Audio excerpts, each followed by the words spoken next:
.com. And with that, we'll bring it out to the table and welcome you back to New York. Here, we're delighted to have you. Jalen is here. Frank Vogel, you comfortable so far? Everything good? Doing great. You didn't coach this guy in Indiana, obviously. Your paths did not cross. Lucky you.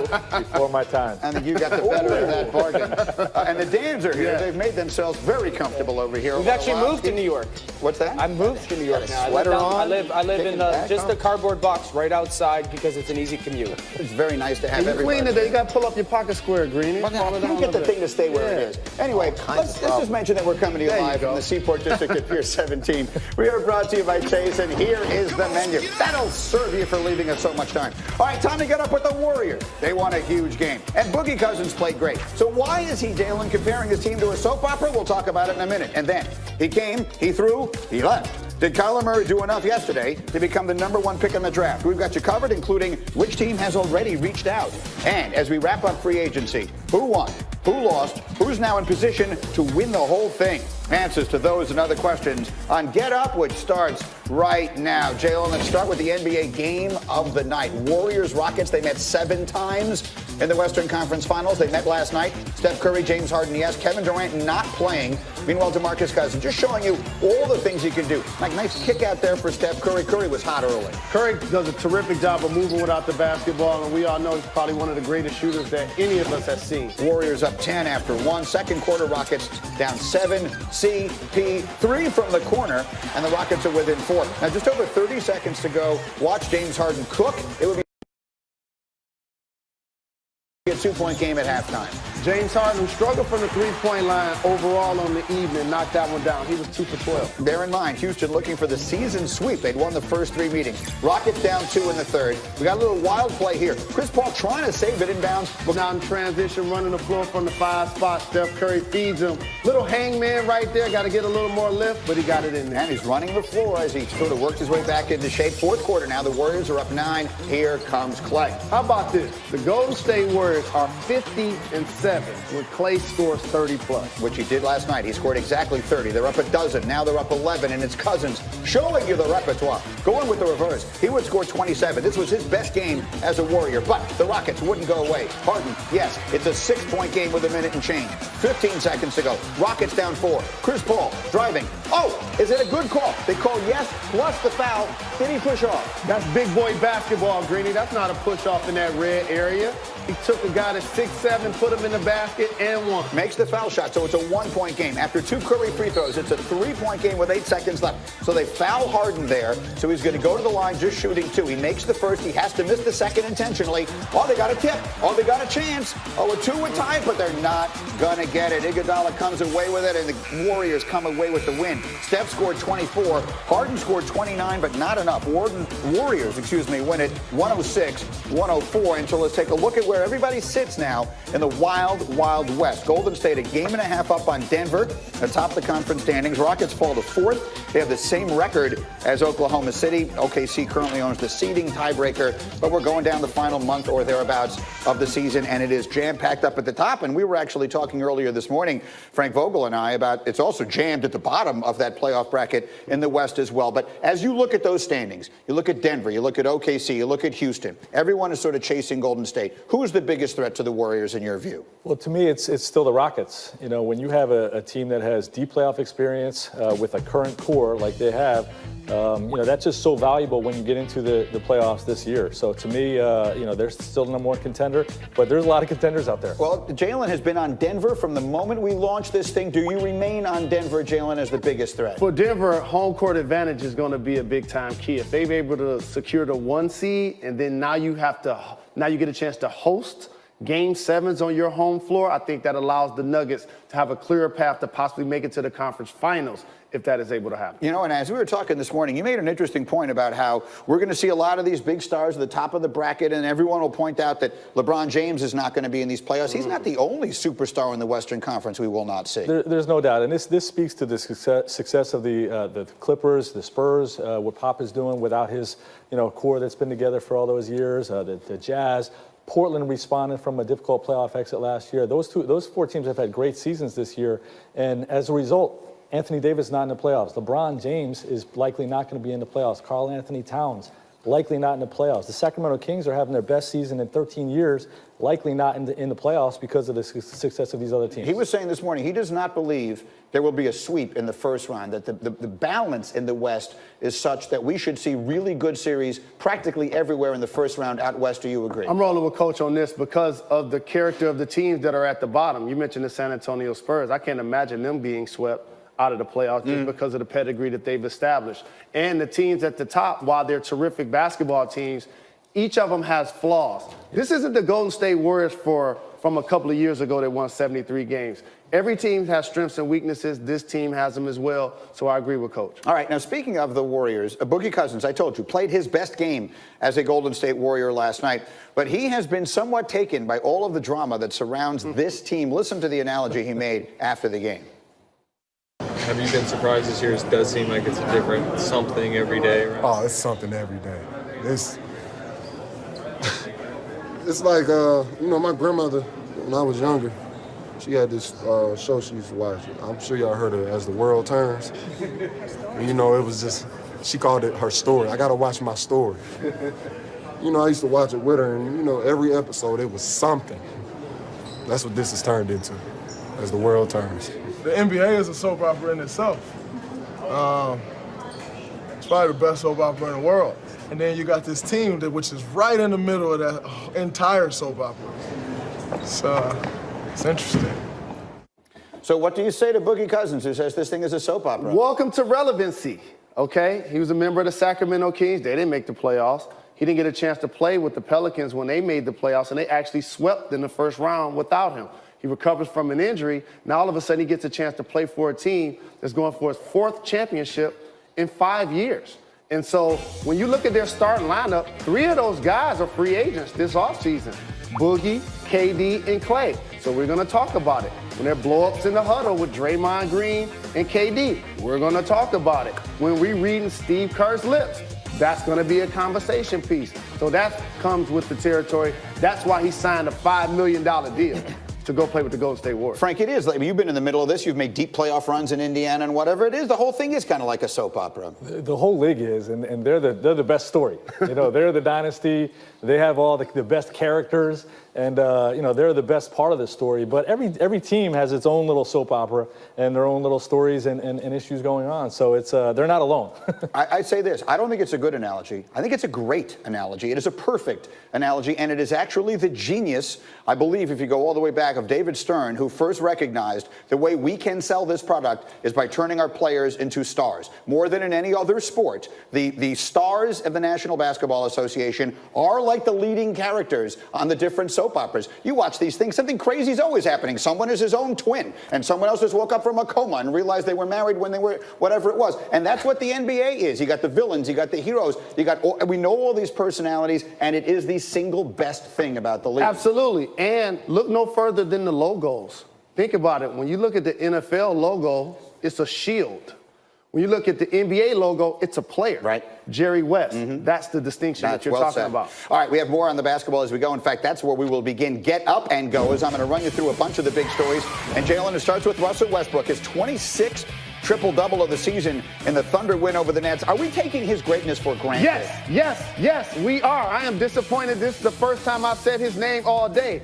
Not only did I not believe that somebody could average a triple-double for a season, he's going to do it for the 3rd straight year. And his jump shot has improved over the last few weeks. Now, this was a good game, actually, and a sneaky big win. Meanwhile, as we get up and go to football, the Blake Bortles era in Jacksonville is over. Dan Graziano, will Bortles ever start again in the National Football League? Oh, sure. At some point, he'll be backing up somebody who gets hurt, or an organization will make a decision to make a change, and he's got enough experience. Absolutely, he'll start again. But he will not be a starting quarterback in the NFL. Unless he signs with the Dolphins and they have no better options, I don't think he's a starter this year. Next, as we get up and go, the Ravens, Dan Orlovsky, make 2 key free agent acquisitions. They had safety Earl Thomas. They had running back Mark Ingram. Which of those moves has the bigger impact? Probably Earl Thomas. This is a team that wants to play great defense and run the football. Earl Thomas is a Hall of Fame safety, and he reminds me a lot of the way Ed Reed used to play. So Mark Ingram's addition is very nice, especially in the red zone. But Earl Thomas is one of those safeties that is going to roam all over the field. As a quarterback, you don't necessarily know if he's going to be where he's supposed to be. Tremendous pickup. We'll get back to that. Meanwhile, a new era has begun in Oakland. Antonio Brown introduced as the newest member of the Raiders, posing with John Gruden and Mike Mayock at yesterday's press conference. And Brown has set high goals for himself in the silver and black. My goal really is to catch Jerry Rice. I'm playing with a guy like Coach Gruden. Obviously, he knows what it takes to keep me upright and fresh and to keep me out there for a long time. So, it's a tremendous challenge. It's a challenge every year to prove my love for the game. I'm just here to encourage, to set a tempo. Every catch I make, I'm going to the end zone. I'm jogging back. You guys will get to know me, and I hope every guy in the line behind me going to take that same approach, because if we all hold each other accountable, we'll be a better organization. And it's not about me being successful, it's about the organization being successful. I think if the organization's successful, then I'll be successful. Yeah, talk about him catching Jerry Rice. It's not far-fetched. He's ahead of Rice's pace in both catches and yards. Most passes a player has ever caught on a John Gruden team, by the way, is 91. Tim Brown did it. Antonio Brown has caught 100 passes in 6 consecutive seasons. That is the longest streak in NFL history. Elsewhere, scouts from every team in the NFL were in Norman, Oklahoma yesterday to watch Kyler Murray's pro day. He weighed in at 205. He threw for the scouts. He did not measure his height. He did not run the 40-yard dash. Afterwards, he seemed pleased with his own performance. I thought it was good. I was coming out here trying to throw 40 to 50 balls. I think I threw, maybe 20 plus over that. But, I was feeling good. The guys were having fun. We had fun. It was fun. Obviously, the goal today was to come out and throw and go through all of that. What went into the decision to not run and jump and do some of the other stuff? I feel pretty confident in my athletic ability as far as running fast on the field, getting out of the pocket, being able to make stuff happen with my legs. So after the combine, I got a lot of advice from a lot of people and just felt like it was best that just come out here and throw the ball. All right, so our friends in Vegas believe Kyler Murray is going to be the #1 overall pick. You see the numbers there, minus 225 at Westgate. That means he is the favorite ahead of both Nick Bosa and Quinnen Williams, and obviously everyone else, including the other big quarterback in this draft, and that is Dwayne Haskins. So for more perspective, let us bring in the one, the only, Louis Riddick, who is ready here. And, we watched Kyler Murray. I know you did as well yesterday. The things he did very well. There's a lot of attention on the things he didn't do. What did you come away with thinking about him after yesterday? Well, Greeny, look, for me, pro days for me are kind of are useless because they're so orchestrated and so staged and so unrealistic as far as really trying to assess quarterbacks. So look, it didn't matter to me whether they moved him outside the pocket and had him throw on the run. It didn't matter to me whether he threw the ball 3, 5, 7-step drop, whether they took simulated, under center snaps. Look, he threw the ball with enough accuracy and showed enough overall quarterbacking skills in that limited environment for me not to really change my mind about anything. Look, his tape is what it is. What you're trying to figure out now about Kyler is whether or not his personality, his football intellect, the way that he learns, the way that he wants to be coached, the way that he wants to live, the way he wants to interact with the rest of the players in the organization, the way he wants to interact with the coaches, whether or not that fits with you. That's what Arizona's trying to figure out right now. And all indications are he fits just fine based on some of the information that's coming out of there. So it really doesn't matter to me that he didn't run or he didn't measure again. That stuff doesn't matter. See, scouts get all caught up in that, and we maybe start to attach too much importance to those kinds of things when it really doesn't matter. The further away we get from playing games, the more people start looking for ways to poke holes in players and forget about how they played the game. And that's what's going to start happening with Kyler Murray and every other prospect right now. Look, he's going to go #1. He's going to go to the Cardinals, and then it's going to be about where does Dwayne Haskins go? That's really going to be the story, I believe, on draft night. Where does big old #7 from Ohio State go? Because ultimately, that's my #1 quarterback. And I'm pretty anxious to see where he goes, because I think that's a done deal to Arizona. I think it's done. Okay, so you say Kyler Murray #1, and then we turn to Haskins, who is my #1 quarterback in this as well. Not that that makes any difference at all. One of the places he might go is the Giants, because the Giants, despite their trade of Odell Beckham Jr., which would signal a rebuild, our Dan Graziano, sitting right here to my left, says the Giants are not expected to move on from Eli Manning, who is due $17 million in salary and bonuses this year. He has a bonus coming in just 5 days, and it appears they're ready to pay that and commit to him for the season. He threw 44 touchdowns and 12 picks picks in the last 5 years when throwing to OBJ.